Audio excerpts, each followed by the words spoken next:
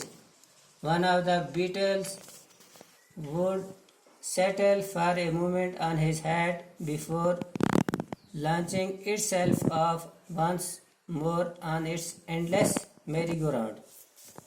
ایک ہاتھ میں اس نے بانسی پکڑ کر اپنے منہ میں لگائی ہوئی تھی. دوسرے ہاتھ میں اس نے سور کے کئی تھان پکڑے ہوئے تھے, جن میں سے ہر ایک کے ساتھ بادام کی شکل کا ایک گلابی بھنورا بندھا ہوا تھا, جو سورج کی روشنی میں سنہری ہرے رنگ میں چمک رہا تھا. وہ سب کے سب اس کی ٹوپی کے آس پاس اڑ رہے تھے, اپنی اپنی کمر کے گرد کس کر بندھے دھاگوں سے بچ نکلنے کے لیے. کوئی کامیابی پائے بنا گول مول چکر لگاتے رہنے سے تھکے ہونے کی وجہ سے کبھی کبھی ان بھنوروں میں سے کوئی ایک بھنورا ایک لمحہ کے لیے ان کی ٹوپی پر بیٹھ جاتا, ایک بار پھر سے اپنا نہ ختم ہونے والا چکر شروع کرنے سے پہلے.